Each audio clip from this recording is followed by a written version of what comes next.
నమస్తే, నేను సిరి. మనం చూసినట్టయితే తిరుమల శ్రీవారి లడ్డు వివాదం ఎలా ఉందో చూసాము. అయితే గతంలో ప్రకాష్ రాజ్ గారు అయితే ఒక ట్వీట్ ద్వారా తన ఏదైతే అనుకున్నారో తనైతే వ్యక్తం చేయడం జరిగింది. అయితే దాని మీద పవన్ కళ్యాణ్ గారు కూడా మాట్లాడడం జరిగింది. ఇప్పుడు పవన్ కళ్యాణ్ గారు మాట్లాడిన దాని మీద ప్రకాష్ రాజ్ కూడా ఒక వీడియో అయితే రిలీజ్ చేశారు. దాని మీద మాట్లాడడానికి ఈరోజు మనతో పాటు ఉన్నారు ప్రముఖ సినీ క్రిటిక్ యజ్ఞమూర్తి గారు. నమస్కారం సార్. నమస్తే సరే. సరే, ఇప్పుడు ఏదైతే జరిగిందో లడ్డు వివాదం ఏదైతే ఉందో దాని మీద అయితే గతంలో చూసినట్టయితే ఒక ట్వీట్ అయితే ప్రకాష్ రాజ్ పెట్టడం జరిగింది. దాని మీద ఇవాళ పవన్ కళ్యాణ్ స్పందించడం జరిగింది. అండ్ ఇప్పుడు దానికి సంబంధించి ప్రకాష్ రాజ్ కూడా ఒక వీడియో అయితే విడుదల చేయడం జరిగింది. అందులో ఏముందనేది ఒకసారి మనం చూసే ప్రయత్నం చేద్దాం. నేను ఇప్పుడే మీ ప్రెస్ మీట్ని చూశాను. నేను చెప్పింది ఏంటి, మీరు దాన్ని అపార్థం చేసుకుని తిప్పుతున్నది ఏంటి? నేను ఇప్పుడు విదేశాల్లో షూటింగ్లో ఉన్నాను. 30వ తారీఖు తర్వాత వచ్చి మీ ప్రతి మాటకి సమాధానం చెప్తాను. ఈ మధ్య మీకు వీలైతే నా ట్వీట్ని మళ్ళీ చదవండి, అర్థం చేసుకోండి ప్లీజ్. రైట్, ఇది సార్ శ్రీ పవన్ కళ్యాణ్ గారు, నేను ఇప్పుడే మీ ప్రెస్ మీట్.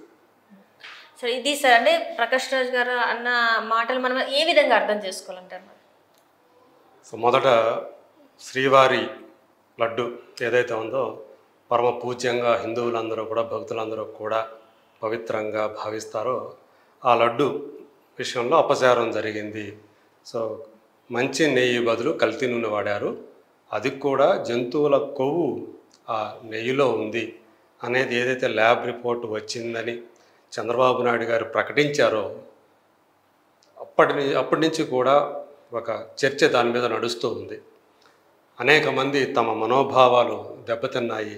ఇప్పటిదాకా మనం తిన్నటువంటి శ్రీవారి లడ్డులో సో ఇది కలిసిందా, సో జంతువుల కొవ్వు కలిసినటువంటి లడ్డూని మనం తిన్నామా అని చాలా ఆవేదన చెందారు.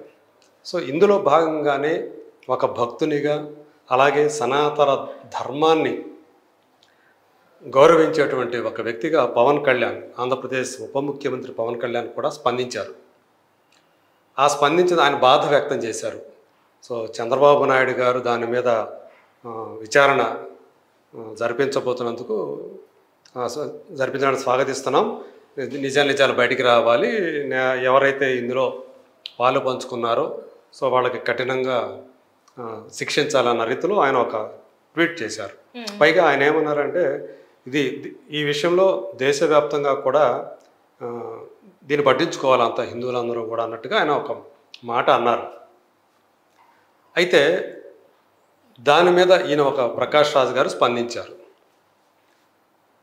ఆయన ఏమన్నారు యాక్చువల్గా మనం చూస్తే, సో నా వెనక ఉంది మీకు కనిపించకపోవచ్చు, కానీ ఈయన ఏమన్నారంటే it has happened in a state where you are a DCM.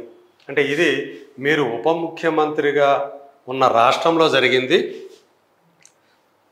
Please investigate, దాని మీద దర్యాప్తు చేయండి, అలాగే ఎవరైతే నేరగాళ్ళు దోషులు ఉన్నారో ఈ విషయంలో వాళ్ళని పట్టుకొని వాళ్ళని శిక్షించండి అన్నాడు. అంతవరకు బాగానే ఉంది. అంతవరకు ఎవరికి కూడా అభ్యంతరం లేదు ఆయన చెప్పిన దాంట్లో.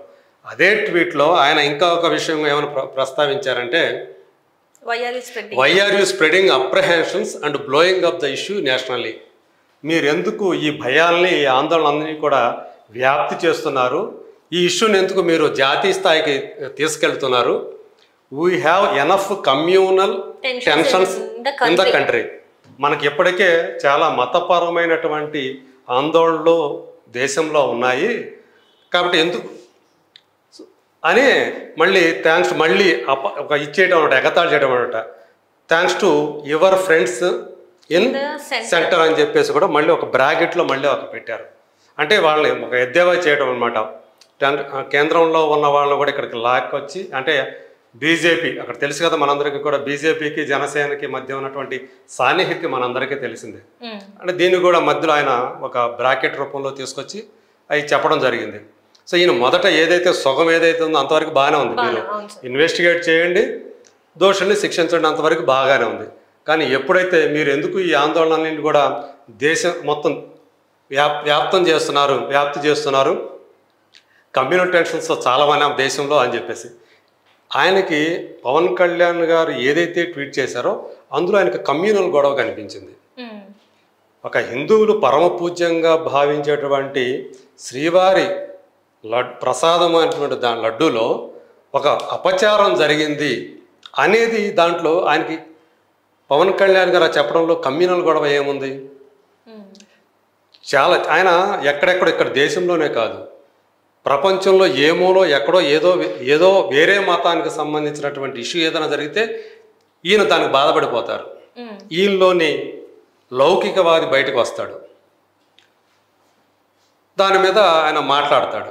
కానీ ఇక్కడ హిందువులకు సంబంధించినటువంటి ఒక అంశాన్ని ఈయన కమ్యూనల్ గొడవగా చూస్తున్నాడు.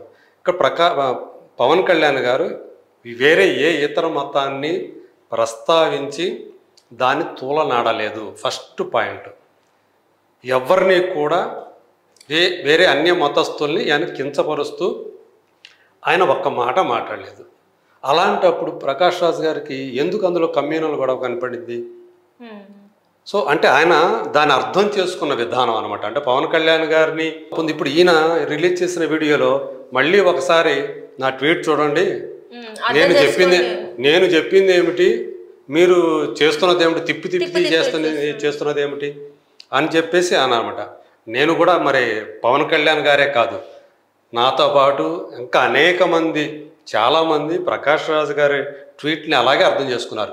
అంటే అపచారం అక్కడ జరిగింది, ఇన్వెస్టిగేషన్ చేసేవాళ్ళు చేస్తారు, ఆ బాధ్యత ఎవరిదో ఆ రెస్పాన్సిబిలిటీ ఎవరిదో వాళ్ళు చేస్తారు.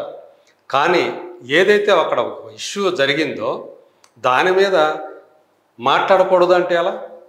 అది మొత్తం హిందువులకు సంబంధించినటువంటి ఒక ఇష్యూ అది. సో అందుకని వాళ్ళకి బాధ వాళ్ళకి కలిగింది. ఆ బాధని ఆయన పంచుకున్నాడు, ఆయన పవన్ కళ్యాణ్ గారు. కానీ అది ఆ పంచుకోవడం అనేది ప్రకాష్ రాజ్ గారికి నచ్చల. అదేదో దేశవ్యాప్తంగా కమ్యూనల్ గొడవలకు దారి చేసే విషయంగా ఆయనకు కనిపించింది. ఆయన మళ్ళీ ఈయన అంటే నేను విదేశాల్లో షూటింగ్లో ఉన్నాడు, అంటే నేపాల్లోనే, మన భారతదేశం పక్కనే ఉన్నటువంటి ఆనుకున్న నేపాల్లోనే ఒక సినిమా షూటింగ్లో ఉన్నారు ఆయన. వచ్చిన తర్వాత 30వ తేదీ వస్తాను, వచ్చిన తర్వాత ప్రతి మాటకి అంటే ఈరోజు పవన్ కళ్యాణ్ గారు ఏదైతే ప్రెస్ మీట్ పెట్టి ఆ ప్రెస్ మీట్లో ప్రకాష్ రాజ్ గారిని చీల్చి చెండాడారో, సో మేము మాట్లాడకూడదా, నోరు మూసుకొని ఉండాలా, ఇందులో కమ్యూనల్ గొడవ ఏంటి, నేను ఎవరన్నా తిట్టానా, వేరే అన్య మతస్థులను ఏమన్నా లాగాను ఇందులోకి, కాదు కదా, నా ఏదైతే సనాతన ధర్మం ఏదైతే ఉందో దానికి, అలాగే హిందువులకు పరమ పూజ్యంగా భావించే ఒక శ్రీవారి లడ్డుకి జరిగిన అపచారం కదా నేను ప్రస్తావించింది, అది చేయకూడదా, నేను నోరు మూసుకొని ఉండాలా అని ఏదైతే ఆగ్రహంతో ఆయన ప్రశ్నించారో అది ప్రకాష్ రాజ్ గారికి కాస్త నొప్పి కలిగించింది. నిజం చెప్పాలంటే ఆయన ఈ 27 సెకండ్ల ఈ వీడియో బదులు ఇంకొక 1 నిమిషం చాలు, ఒక్క 60 సెకండ్ల వీడియో చాలు సమాధానంగా, అసలు ఏమి చెప్పకుండా మళ్ళీ ఇంకోసారి అప్పుడు ఆయన మొత్తం చెప్తాడంట. సరే చూద్దాం, అంటే ప్రస్తుతానికైతే అప్పటి వరకే కొంచెం ఆయనకు టైం కావాలి ఆలోచించుకోవడానికి, ఏం మాట్లాడాలి ఏంటి, అందుకని టైం తీసుకుంటున్నాడు. అందుకని 30వ తేదీ డెడ్ లైన్ పెట్టుకున్నాడు అనమాట. సో అప్పటి వరకు అయితే కొంచెం ఏం మాట్లాడచ్చు, కొంచెం ఫ్రేమింగ్ చేసుకొని అప్పుడు మాట్లాడతాడు అనమాట. అందుకని అది చేశాడని చెప్పి మనం అనుకోవాలి. Thank you.